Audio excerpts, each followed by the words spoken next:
ಅವರಿಗೆಲ್ಲ ಸ್ಥಾನಮಾನಗಳು ಸಿಕ್ಕಿದ್ರೆ ಇವತ್ತು ಕುತ್ಕೊಂಡು ನಮಗೆ ಯಾಕೆ ಮಹಿಳಾ ಸಬಲೀಕರಣ ಬೇಕು ಅನ್ನೋ ವಿಷಯವಾಗಿ ನಾವು ಮಾತಾಡಬೇಕಿತ್ತು ಅನ್ನೋದು. ಸ್ಥಾನಮಾನಗಳಿದೆ, ಹಕ್ಕುಗಳಿದೆ ನಮಗೆ. ಯಾವ ರೀತಿ? ಈ ರೀತಿಯ ಚೌಕಟ್ಟಿನಲ್ಲಿ ಈ ರೀತಿ ಎಲ್ಲ ಕ್ಲಾಸ್ಗಳನ್ನ ಹಾಕ್ಬಿಟ್ಟು ಹಾಮ ನೀನು ಸ್ವತಂತ್ರಳು ಅಂತ ಹೇಳೋಷ್ಟು. ಫೈನಾನ್ಷಿಯಲಿ ಅವಳು ಇಂಡಿಪೆಂಡೆಂಟ್ ಆಯಿತು ಅಂತ ಹೇಳಿದ್ರೆ ಅವಳು ಫ್ಯಾಮಿಲಿಯನ್ನು ಸಪೋರ್ಟ್ ಮಾಡ್ತಾಳೆ. ಇದನ್ನು ನಾವು ಅರ್ಥ ಮಾಡ್ಕೊಳ್ಬೇಕು.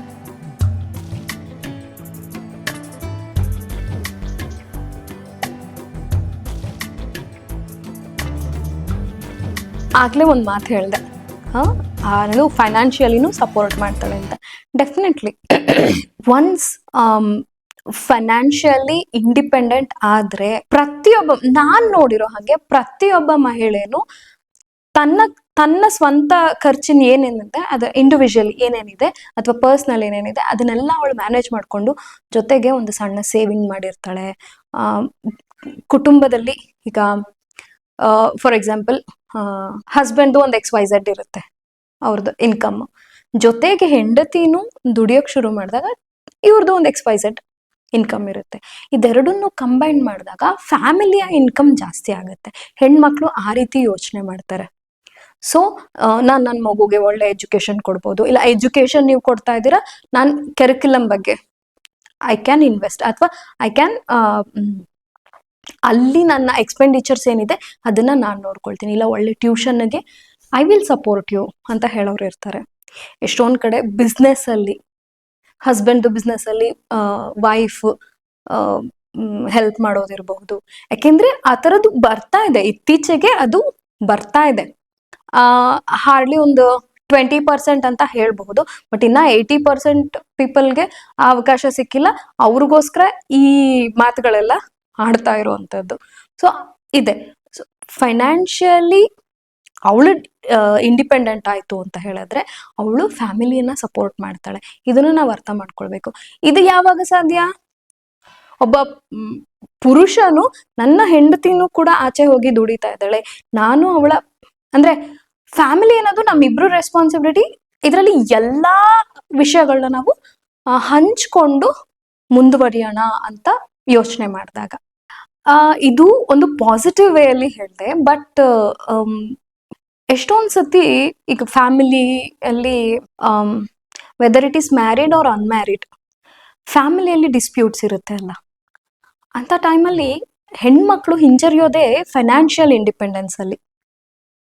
ಒನ್ಸ್ ಅವರಿಗೆ ಫೈನಾನ್ಷಿಯಲಿ ಅವರು ಇಂಡಿಪೆಂಡೆಂಟ್ ಆದ್ರೆ ಮೇ ಬಿ ಅದು ಈವನ್ ಬಿಫೋರ್ ಮ್ಯಾರೇಜ್ ಇರಬಹುದು, ಒಂದು ಟಾಕ್ಸಿಕ್ ಎನ್ವೈರನ್ಮೆಂಟ್ ಏನಾರಿದ್ರೆ ಅವ್ರು ಅದರಿಂದ ಆಚೆ ಬರಬಹುದು. Whether it is before or after, ಮನೆಯ ವಾತಾವರಣ ಚೆನ್ನಾಗಿಲ್ಲ ಅಂತ ಹೇಳಿದ್ರೆ ಆಚೆ ಬಂದು ತನ್ನ ಬದುಕನ್ನ ಒಳ್ಳೆ ರೀತಿಯಲ್ಲಿ ಕಟ್ಕೊಳ್ಳೋ ಅವಕಾಶ ಸಿಗೋದೆ ಫೈನಾನ್ಷಿಯಲ್ ಇಂಡಿಪೆಂಡೆನ್ಸ್ ಇಂದ.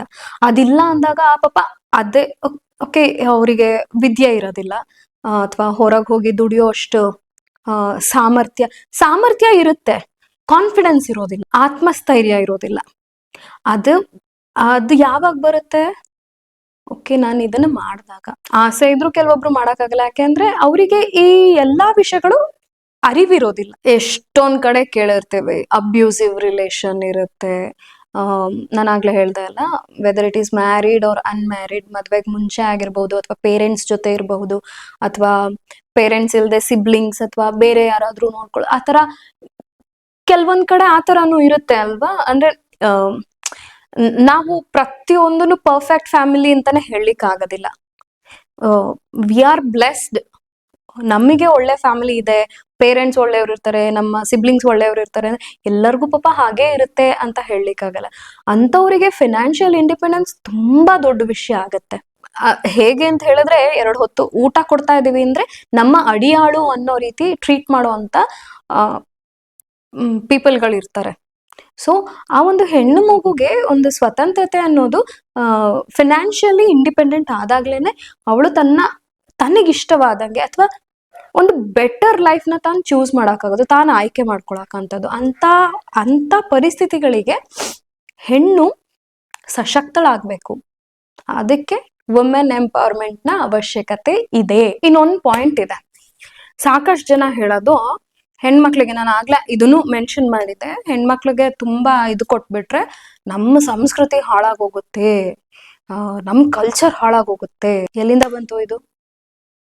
ನನ್ನ ಪ್ರಶ್ನೆ ಎಲ್ಲಿಂದ ಬಂತು ಇದು? ಎಸ್ಪೆಷಲಿ ನಮ್ಮ ಇಂಡಿಯಾದಲ್ಲಿ, ನಮ್ಮ ಭಾರತದಲ್ಲಿ ಹೋಗಿ ಒಂದು 200 ವರ್ಷದ ಹಿಂದೆ, ಬ್ರಿಟಿಷರು ಬರೋಕ್ಕಿಂತ ಹಿಂದಿನ ಸಂಸ್ಕೃತಿ ಏನಿದೆ ನೋಡ್ಕೊಂಡ್ ಬನ್ನಿ. ಅಲ್ಲಿ ಯಾವ ಹೆಣ್ಣಿಗೆ ಈ ರೀತಿ ಒಂದು ಚೌಕಟ್ಟಿನಲ್ಲಿ ಬದುಕ್ತಿದ್ಲು? ಹಾಗಿದ್ರೆ ರಾಣಿ ಅಬ್ಬಕ್ಕ ದೇವಿ ಅಂತ ರಾಣಿ ಇರ್ತಿದ್ಲ? ಹ ಈ ತರದ ಒಂದು ಚೌಕಟ್ಟಿನಲ್ಲಿ ಬದುಕೋ ಅಂತ ಪ್ರಮೇಯಗಳೇ ಇರ್ಲಿಲ್ಲ.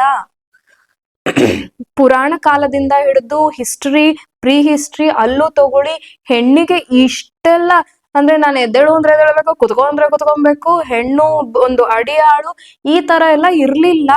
ಹಂಗ ಯಾರಾದ್ರೂ ಹೇಳಿದ್ರೆ ಯಾರಿಗಾದ್ರೂ, ಇದು ಹೆಣ್ಮಕ್ಳಿಗೆ ಹೇಳ್ತಾ ಇರೋದು, ಯಾರಾದ್ರೂ ನಮ್ ಸಂಸ್ಕೃತಿ ಹಾಳು ಮಾಡ್ತಾ ಇದ್ದೀರಾ, ಕೆಲವೊಂದು ಸಾರಿ ಮತ್ತೆ ವಿಷಯಗಳು ಮಿಕ್ಸಪ್ ಆಗ್ತಾ ಇದೆ, ಬಟ್ ಈ ವಿಷಯ ಬಂದಿದ್ದಕ್ಕೆ ಹೇಳ್ತಾ ಇದ್ದೀನಿ, ಕೆಲವೊಂದು ಎಕ್ಸ್ಟ್ರೀಮ್ ಕಂಡೀಷನ್ಸ್ ಇದೆ, ನಾನು ಅದನ್ನ ಒಪ್ಕೊಳ್ಳೋದಿಲ್ಲ. ಲೈಕ್ ಶಾರ್ಟ್ಸ್ ಹಾಕೊಂಡು ಟೆಂಪಲ್ಗೆ ಬರೋದು, ಆಮೇಲೆ ರೋಡಲ್ಲಿ ಹೆಂಗಂದ್ರೆ ಹಂಗೆ ಬಿತ್ಕೊಳ್ಳೋದು, ಅದೆಲ್ಲ ತುಂಬಾ ಇದೆ. ಅದನ್ನ ನಾನು ಅಗೇನ್ ಇನ್ನೊಂದು ಟಾಪಿಕ್ ಅಲ್ಲಿ ಮಾತಾಡ್ತೀನಿ. ಯಾಕೆ ಹೇಳ್ದೆ ಅಂತ ಹೇಳಿದ್ರೆ, ರೀಸೆಂಟ್ಲಿ ನ್ಯೂ ಇಯರ್ ಪಾರ್ಟಿದ್ ನೋಡೋದ್ನಲ್ಲ, ಆ ವಿಷಯವಾಗಿ ಹೇಳಲಿಕ್ಕೆ ಬಂದಿದ್ದು. But again it's another topic, ಅದ್ರ ಬಗ್ಗೆ ಇನ್ನೊಮ್ಮೆ ಮಾತಾಡೋಣ. ಕೆಲವೊಂದು ಎಕ್ಸ್ಟ್ರೀಮ್ ಕಂಡೀಷನ್ ನಾನು ಒಪ್ಕೊಳ್ಳೋದಿಲ್ಲ, ಆದರೆ ನಮ್ಮ ಸಂಸ್ಕೃತಿಯಲ್ಲಿ ಹೆಣ್ಣನ್ನ ಚೌಕಟ್ಟಲ್ಲಿ ಇರಬೇಕು ಅನ್ನೋದು ನಾನಂತೂ ಕೇಳಿಲ್ಲ. ನಾನ್ ಕೇಳಿದ ಮಟ್ಟಕ್ಕೆ ಎಷ್ಟೊಂದ್ ಕಡೆ ರಾಣಿಯರೇ ಕಾರ್ಯಭಾರ ಎಲ್ಲ ನೋಡ್ತಾ ಇದ್ದಿದ್ದು, ಹೆಣ್ಣು ಮಕ್ಕಳು ಗೌರವ ಪೂರ್ವಕವಾಗಿ ಇರ್ತಾ ಇದ್ರು, ಅವ್ರನ್ನ ಅಷ್ಟೇ ಗೌರವವಾಗಿ ನಡೆಸ್ಕೊಳ್ತಾ ಇದ್ರು. ಈ ಹಿಸ್ಟ್ರಿ ಹೀರೋಸ್ ಬಗ್ಗೆ ಇನ್ನೊಮ್ಮೆ ಮಾತಾಡೋಣ. ನಾನು ಆಗ್ಲೇ ಹೇಳ್ದೆ ಅಲ್ಲ, ವುಮೆನ್ ಎಂಪವರ್ಮೆಂಟ್ ಅನ್ನೋದೊಂದು ಸಣ್ಣ ಟಾಪಿಕ್ ಅಲ್ಲ, ತುಂಬಾ ದೊಡ್ಡ ಟಾಪಿಕ್. ಅದಕ್ಕೆ ಇದನ್ನ ಸೀರೀಸ್ ಅಂತ ಕರಿತಾ ಇರೋದು ನಾನು. ಸೊ ಇದ್ರ ಬಗ್ಗೆ ಎಲ್ಲ ನಾವ್ ಇನ್ನೊಮ್ಮೆ ಮಾತಾಡೋಣ. ನಮ್ಮ ಸಂಸ್ಕೃತಿಯಲ್ಲಿ ಹೆಣ್ಮಕ್ಳನ್ನ ಕಟ್ಟ ಹಾಕೋಂತದ್ದಿಲ್ಲ. ಹೆಣ್ಮಕ್ಳು ಕೇಳಿಸ್ಕೊಳ್ಳಿ ಇದನ್ನ, ಯಾರು ನಿಮ್ಮಿಂದ ನಮ್ ಸಂಸ್ಕೃತಿ ಹಾಳಾಗ್ತಾ ಇದೆ ಅಂದ್ರೆ ಅವ್ರನ್ನ ನೀವು ಪ್ರಶ್ನೆ ಮಾಡಿ, ನಮ್ಮ ಸಂಸ್ಕೃತಿ ಏನು ಅಂತ. ಫಸ್ಟ್ ಆಫ್ ಆಲ್ ಅವರು ನಮ್ ಸಂಸ್ಕೃತಿ ಏನು ಅಂತ ತಿಳ್ಕೊಳ್ಳಿ, ಆಮೇಲೆ ನಮ್ಗಳಿಗೆ ಮಾತಾಡ್ಲಿ. ಈ ಒಂದ್ ಪಾಯಿಂಟ್ ಯಾಕೆ ಹೇಳ್ತಾ ಇದ್ದೀನಿ ಅಂದ್ರೆ, ನಾನು ಕೂಡ ಇದನ್ನ ಕೇಳಿದೀನಿ, ಹಿಂಗೆಲ್ಲಾ ಮಾಡ್ಬಿಟ್ರೆ ಉದ್ಧಾರ, ಈ ಒಂದು ಲೈನ್ ನಾನ್ ಕೇಳಿರೋಂಥದ್ದು. ನನ್ಗ ಅವ್ರಿಗೆ ಉತ್ತರ ಕೊಡೋ ಅವಶ್ಯಕತೆ ಇಲ್ಲ. ಆದ್ರೆ ನಾನೇನ್ ಮಾಡ್ತಾ ಇದ್ದೀನಿ ನನಗ್ ಗೊತ್ತು, ನನಗೆ ನನ್ನ ಫ್ಯಾಮಿಲಿ ಸಪೋರ್ಟ್ ಇದೆ, ಅದೆಲ್ಲ ಒಂದ್ ಕಡೆ. ಆದ್ರೆ ಅಂತ ಮೆಂಟಾಲಿಟಿಯನ್ನ ಕ್ವಶನ್ ಮಾಡೋ ಅಧಿಕಾರ ನನಗಿದೆ. ಕ್ವಶನ್ ಮಾಡೋ ಅಂತ, ಅವ್ರನ್ನ ತರ್ಕಕ್ಕೆ ಎಳೆಯೋ ಅಂತ ಬುದ್ಧಿ ವಿವೇಚನೆ ಎರಡೂ ಕೂಡ ನನಗಿದೆ. ಪ್ರತಿಯೊಬ್ಬ ಹೆಣ್ಮಗಳಿಗೂ ಅದಿರುತ್ತೆ, ಅದನ್ನ ಬೆಳೆಸ್ಕೊಳ್ಳಿ. ಸೊ ಹೆಣ್ಮಕ್ಳಿಂದ ಸಂಸ್ಕೃತಿ, ನಮ್ಮ ಸಂಸ್ಕಾರಗಳು ವಿನಾಶ ಆಗ್ತಾ ಇಲ್ಲ. ಆಗದಾಯ್ತು ಅಂದ್ರೆ ಪ್ರತಿಯೊಬ್ಬರನ್ನು ಬ್ಲೇಮ್ ಮಾಡಿ, ಇಲ್ಲ ಸುಮ್ನಿರಿ. ನಮ್ಮ ಸಂಸ್ಕೃತಿನ ಪ್ರಿಸರ್ವ್ ಮಾಡೋ ಒಂದು ಅದೇನಂತಾರೆ ಠೇಕೆದಾರಿ ಬರೀ ಹೆಣ್ಮಕ್ಳದಂತೂ ಅಲ್ಲ, ಪ್ರತಿಯೊಬ್ಬರಿಗೂ ಇರುತ್ತೆ ಅದು. ಒಬ್ಬ ನಿಜವಾದ ಎಂಪವರ್ಡ್ ವುಮೆನ್, ನಾನ್ ಏನ್ ಹೇಳ್ತಾ ಇದ್ದೀನಲ್ಲ, ಅವಳು ತನ್ನ ಸಂಸ್ಕೃತಿಯನ್ನ, ತನ್ನ ಒಂದು ಸಂಪ್ರದಾಯಗಳನ್ನ, ಆಚಾರ ವಿಚಾರಗಳನ್ನ ಅವಳು ಬಿಟ್ಕೊಡೋದಿಲ್ಲ. ಇದನ್ನ ಅರ್ಥ ಮಾಡ್ಕೊಬೇಕಾಗಿದೆ, ಅವಳು ಬಿಟ್ಕೊಡೋದಿಲ್ಲ. ಸೊ ಈ ವಿತಂಡವಾದಗಳ ಅವಶ್ಯಕತೆ ಇಲ್ಲ. ಹೆಣ್ಣು ಎಂಪವರ್ಡ್ ಆಗ್ಬಿಟ್ರೆ ಹೀಗಾಗ್ಬಿಡುತ್ತೆ, ಹಾಗಾಗ್ಬಿಡುತ್ತೆ, ಇನ್ನೊಂದಾಗ್ಬಿಡುತ್ತೆ, ಮತ್ತೊಂದಾಗ್ಬಿಡುತ್ತೆ, ಈ ರೀತಿ ಕಲ್ಪನಾ ಲೋಕದಿಂದ ಸ್ವಲ್ಪ ಆಚೆ ಬನ್ನಿ, ರಿಯಾಲಿಟಿ ಏನು ಅಂತ ತಿಳ್ಕೊಳ್ಳಿ. ಸ್ತ್ರೀ ಸಬಲೀಕರಣ ಅಂತ ಹೇಳಿದ್ರೆ ನಮ್ಮ ಸಂಸ್ಕೃತಿಯನ್ನ, ನಮ್ಮ ಸಂಪ್ರದಾಯಗಳನ್ನ ಗೌರವಿಸೋದ್ರ ಜೊತೆಗೆ ತನ್ನನ್ನ ತಾನು ಗೌರವಿಸುವಂಥದ್ದು ಅಷ್ಟೇ. ವುಮೆನ್ ಎಂಪವರ್ಮೆಂಟ್ ಅನ್ನೋದು ಒಂದು ಮೈಂಡ್ ಸೆಟ್. ಅದು ಶುರು ಆಗ್ಬೇಕಾಗಿರೋದು ಪ್ರತಿಯೊಬ್ಬ ಮನೆಯಿಂದ. ನಾವು ನಮ್ಮ ನೆಕ್ಸ್ಟ್ ಜನರೇಷನ್ಗೆ ಏನ್ ಪಾಸ್ ಆನ್ ಮಾಡ್ತೀವಿ ಅನ್ನೋದು ನಮಗೆ ತಿಳಿದಿರ್ಬೇಕು. ಪ್ರತಿ ಮನೆಯಲ್ಲೂ ಹೆಣ್ಣು ಗಂಡು ಅನ್ನೋ ಯಾವ ತಾರತಮ್ಯ ಇಲ್ಲದೆ, ಒಂದು ಕೌಶಲ್ಯವನ್ನ ಯಾವುದೇ ರೀತಿ ಜೆಂಡರ್ ಬಯಾಸ್ಡ್ ಆಗದೆ ಇಬ್ರಿಗೂ ಹೇಳ್ಕೊಟ್ಟಾಗ ನೋಡಿ, ವುಮೆನ್ ಎಂಪವರ್ಮೆಂಟ್ ಅನ್ನೋದಕ್ಕೆ ನಿಜವಾಗ್ಲೂ ಅರ್ಥ ಸಿಗುತ್ತೆ. ಮನೆಯ ಮಗ ಮತ್ತೆ ಸೊಸೆ ಅವರು ಒಂದೇ, ಮನೆಯ ಮಗಳು ಮತ್ತೆ ಅಳಿಯ ಅವರು ಒಂದೇ, ಯಾರು ಹೆಚ್ಚಲ್ಲ ಯಾರು ಕಡಿಮೆ ಅಲ್ಲ. ಎಷ್ಟೋ ಮನೆಗಳಲ್ಲಿ ಈಗ್ಲೂ ಕೂಡ ಅಳಿಯನಿಗೆ ಸಿಗೋ ಸತ್ಕಾರ ಸೊಸೆಗೆ ಸಿಕ್ಕೋದಿಲ್ಲ. ನೀವು ಬುದ್ಧಿವಾದ ಹೇಳ್ತೀರಾ, ಇಬ್ರಿಗೂ ಹೇಳಿ. ನೀವು ಸತ್ಕಾರ ಮಾಡ್ತೀರಾ, ಇಬ್ರಿಗೂ ಮಾಡಿ. ಯಾರು ಮೇಲಲ್ಲ ಯಾರು ಕೀಳಲ್ಲ, ಎಲ್ಲಾರ್ನು ಒಂದೇ ರೀತಿಯಲ್ಲಿ ನೋಡಿ. ಇದಿಷ್ಟೇ ಹೇಳ್ಬೇಕಾಗಿರೋದು. ಸ್ತ್ರೀ ಸಬಲೀಕರಣ, ಐ ಥಿಂಕ್ ಇದು ನಮ್ ಪ್ರೀವಿಯಸ್ ಜನರೇಷನ್ಗೆ ಎಷ್ಟು ಮುಟ್ಟುತ್ತೋ ಇಲ್ವೋ ಗೊತ್ತಿಲ್ಲ, ಬಟ್ ನಮ್ಮ ಜನರೇಷನ್ಗೆ, ನಮ್ಮ ನೆಕ್ಸ್ಟ್ ಜನರೇಷನ್ ಯಾರ್ಯಾರು ಇವಾಗ ಗರ್ಲ್ ಪೇರೆಂಟ್ಸ್ ಇರ್ತಾರಲ್ಲ, ಅವರಿಗೆ ನನ್ನ ಮಾತು ತುಂಬಾ ಮುಟ್ಟುತ್ತೆ. ಮಗ ಇರ್ಲಿ ಮಗಳಿರ್ಲಿ, ಆ ಮಗುವಿನ ಆಸೆಗಳಿಗೆ ಕನಸುಗಳಿಗೆ ರೆಕ್ಕೆ ಕಟ್ಟೋ ಕೆಲಸ ಪ್ರತಿಯೊಬ್ಬ ತಂದೆ ತಾಯಿನೂ ಮಾಡ್ತಾರೆ. ಅಲ್ಲಿ ನಿಜವಾದ ಎಂಪವರ್ಮೆಂಟ್ ಸ್ಟಾರ್ಟ್ ಆಗುತ್ತೆ. ಅಲ್ಲಿ ಯಾವುದೇ ಗೊಂದಲಗಳು ಇರೋದಿಲ್ಲ, ಎಲ್ಲ ಒಂದು ಬ್ಯಾಲೆನ್ಸ್ಡ್ ಆಗಿ ನೋಡ್ಕೊಂಡು ಹೋಗುತ್ತೆ. ಬೇಕಂದ್ರೆ ಇದನ್ನ ಗರ್ಲ್ ಪೇರೆಂಟ್ ಹತ್ರ ಕೇಳಿ ನೋಡಿ. ಇನ್ಫ್ಯಾಕ್ಟ್ ನನಗೂ ಕೂಡ ಈ ತರ ಎಲ್ಲ ನಾನು ಮಾತಾಡ್ಬೇಕು ಅನ್ನೋ ಕಾರಣನೇ ನನ್ನ ನೆಕ್ಸ್ಟ್ ಜನರೇಷನ್, ನನ್ನ 2 ಮುದ್ದಾದ ಮಕ್ಳಿಗೆ ಏನ್ ಪಾಸ್ ಆನ್ ಮಾಡ್ತೀನಿ ಅನ್ನೋದೇ ನನ್ನ ಒಂದು ಮೇನ್ ಇಂಟೆನ್ಷನ್. ಯೂಶಲಿ ನಮ್ಮಂತ ಯೂಟ್ಯೂಬರ್ಸ್ಗೆ ಏನ್ ಹೇಳ್ತಾರೆ ಹೇಳಿ, ಇನ್ಫ್ಲೂಯೆನ್ಸರ್ಸ್ ಅಂತ ಹೇಳ್ತಾರೆ. ನನಗ್ ಗೊತ್ತಿಲ್ಲ ಇದು ನನ್ನ ಮಾತಿಂದ ಎಷ್ಟು ಜನಕ್ಕೆ ಇಂಪ್ಯಾಕ್ಟ್ ಬೀಳುತ್ತೆ, ಎಷ್ಟು ಜನ ಇನ್ಫ್ಲೂಯೆನ್ಸ್ ಆಗ್ತೀರಾ ಅಂತ. ಬಟ್ ನನ್ನ 2 ಮಕ್ಕಳು ನಿಜವಾಗ್ಲೂ ಇನ್ಫ್ಲೂಯೆನ್ಸ್ ಆಗ್ತಾ ಇದ್ದಾರೆ. ಅವರು ಈ ಒಂದು ವಿಷಯಗಳನ್ನ ಅರ್ಥ ಮಾಡ್ಕೊಳ್ಳೋದಕ್ಕೆ ಶುರು ಮಾಡಿದ್ದಾರೆ. ನೀವು ಬೇಕಿದ್ರೆ ಕೇಳಿ ನೋಡಿ, ಗರ್ಲ್ ಪೇರೆಂಟ್ಸ್ ಹತ್ರ ಕೇಳಿ ನೋಡಿ, ಇದನ್ನ ರಿಲೇಟ್ ಮಾಡ್ಕೊಳ್ತಾರೆ. ಹೌದು, ಹೆಣ್ಮಕ್ಳಿಗೆ ಪ್ರೀವಿಯಸ್ಲಿ ನೋಡಿದ್ದೀವಿ, ಈ ನನ್ನ ನೆಕ್ಸ್ಟ್ ಜನರೇಷನಿಗೆ ಇದಾಗಬಾರ್ದು, whether it is girl or boy, ಆ ಮಗುವಿನ ಎಲ್ಲಾ ಆಸೆಗಳನ್ನ ಈಡೇರಿಸ್ಬೇಕು, ಎಲ್ಲಾ ಕನಸುಗಳನ್ನ ಈಡೇರಿಸ್ಬೇಕು. ಅವಳ ಕನಸಿಗೆ ನಾನು ರೆಕ್ಕೆಯನ್ನ ಕಟ್ಬೇಕು, ಅವನ ಕನಸಿಗೆ ನಾನು ರೆಕ್ಕೆಯನ್ನ ಕಟ್ಬೇಕು. ಅಂದ್ರೆ ನನ್ನ ಮಗಳಿಗೆ ಏನ್ ಕೇಳ್ತಾಳೆ ಅದನ್ನ, ನಾಳೆ ಈ ಸ್ಕೂಲಿಗೆ ಹೋಗ್ಬೇಕು ಅಥವಾ ನಾನು ಈ ಕೋರ್ಸ್ ಮಾಡ್ಬೇಕು ಅಂದ್ರೆ ಪ್ರೊವೈಡರ್ ನಾನು ಎಲ್ಲದನ್ನು ಪ್ರೊವೈಡ್ ಮಾಡ್ಬೇಕು ಅನ್ನೋಷ್ಟು ಪ್ರೋಗ್ರೆಸಿವ್ ಆಗ್ತಾ ಇದ್ದಾರೆ ನಮ್ಮ ಜನರೇಷನ್ ಅವರು. ಹೇಳಲಿಕ್ಕೆ ಇಷ್ಟಪಡ್ತೀನಿ ಅಂದ್ರೆ, ಹೆಣ್ಮಕ್ಳು ನಮಗಿದೆಲ್ಲ ಬೇಕು, ಈ ರೀತಿ ಇರ್ಬೇಕು ಅಂತ ನಾವು ಏನು ಕೇಳ್ಕೊಳ್ತಾ ಇದೀವಿ ಅಥವಾ ನಾವು ಮಾತಾಡ್ತಾ ಇದೀವಿ. ಅದ್ರ ಮಧ್ಯೆ ಈ ರೀತಿ ಸಿಂಪತಿ ಗೇನ್ ಮಾಡೋದಿರಬಹುದು ಅಥವಾ ಬೇರೆ ರೀತಿ ಮೆನಿಪುಲೇಟ್ ಮಾಡೋದಿರಬಹುದು, ಅದೆಲ್ಲ ಸ್ತ್ರೀ ಸಬಲೀಕರಣ ಅಲ್ಲ. ಹೆಣ್ಮಕ್ಳು ದಯವಿಟ್ಟು ಮೈಂಡ್ಫುಲ್ ಆಗಿರಿ. ಅಂಡ್ ಟು ಕನ್ಕ್ಲೂಡ್ ದಿಸ್, ನನ್ನ ಪ್ರಶ್ನೆ ಏನಾಗಿತ್ತು,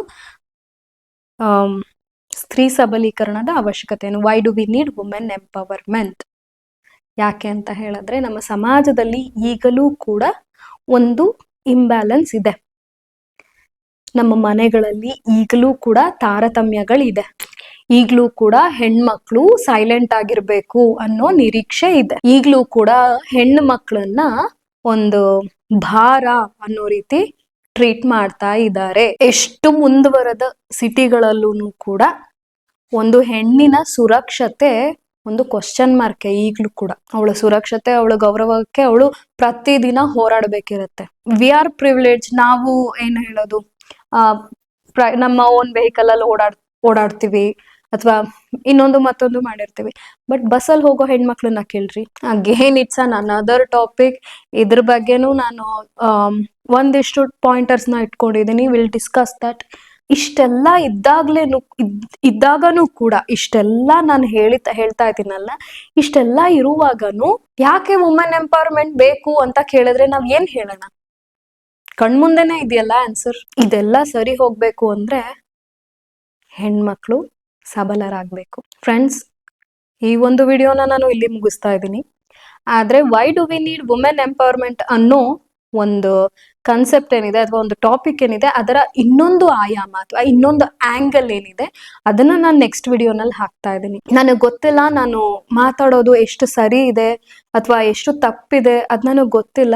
ನನ್ನ ಪ್ರಯತ್ನ ಏನಿದೆ ಅದನ್ನ ನಾನು ಮಾಡ್ತಾ ಇದ್ದೀನಿ. ಐ ಹೋಪ್ ಈ ವಿಡಿಯೋ ನಿಮ್ಗಳಿಗೆಲ್ಲರಿಗೂ ಇಷ್ಟ ಆಗಿದೆ ಅಂತ ಅನ್ಕೊಳ್ತೀನಿ. ನೆಕ್ಸ್ಟ್ ಎಪಿಸೋಡ್ನಲ್ಲಿ ಮತ್ತೆ ಮೀಟ್ ಆಗೋಣ. ನೆಕ್ಸ್ಟ್ ಎಪಿಸೋಡ್ ಕೂಡ why do we need women empowerment. ನಾನು ಪ್ರಿವಿಯಸ್ಲಿ ಹೇಳಿದ್ದೆ ಅಲ್ವಾ, ಪ್ರತಿ ವಿಡಿಯೋ ಎಂಡ್ ಅಲ್ಲಿ ನಾನು ನೆಕ್ಸ್ಟ್ ಟಾಪಿಕ್ ಏನು ಅಂತ ಶೇರ್ ಮಾಡ್ತೀನಿ ಅಂತ. ಸೊ ನೆಕ್ಸ್ಟ್ ಟಾಪಿಕ್ ಕೂಡ why do we need women empowerment ಅನ್ನೋದು. ನಿಮ್ದೇನಾದ್ರೂ ಸಜೆಷನ್ಸ್ ಅಥವಾ ಥಾಟ್ಸ್ ಇದ್ರೆ ಅಥವಾ ನಿಮ್ಮ ಯಾವುದಾದ್ರೂ ಸ್ಟೋರೀಸ್ನ ನೀವು ಶೇರ್ ಮಾಡ್ಕೊಳ್ಬೇಕು ಅಂದರೆ ದಯವಿಟ್ಟು ನನಗೆ ಕಮೆಂಟ್ ಮಾಡಿ. ಮತ್ತು ನನ್ನ ಇನ್ಸ್ಟಾಗ್ರಾಮಲ್ಲೂ ಕೂಡ DM ಮಾಡಬಹುದು ಅಥವಾ ಕಮೆಂಟ್ ಮಾಡಬಹುದು. ಐ ಹೋಪ್ ಈ ವಿಷಯ ಈ ಒಂದು ಟಾಪಿಕ್ ನಿಮ್ಗೆ ಇಷ್ಟ ಆಗಿದೆ ಅಂತ ಅಂದ್ಕೊಳ್ತೀನಿ. ಈ ಒಂದು ಎಪಿಸೋಡ್ ಇಷ್ಟ ಆಗಿದೆ ಅಂತ ಅಂದ್ಕೊಳ್ತೀನಿ. ಮತ್ತೊಂದು ಎಪಿಸೋಡ್ನಲ್ಲಿ ಮತ್ತೆ ಮೀಟ್ ಆಗೋಣ, ಮತ್ತೆ ಇನ್ನೊಂದಷ್ಟು ಮಾತಾಡೋಣ. ಅಲ್ಲಿವರೆಗೂ ಆರೋಗ್ಯವಾಗಿರಿ, ಸಬಲರಾಗಿರಿ.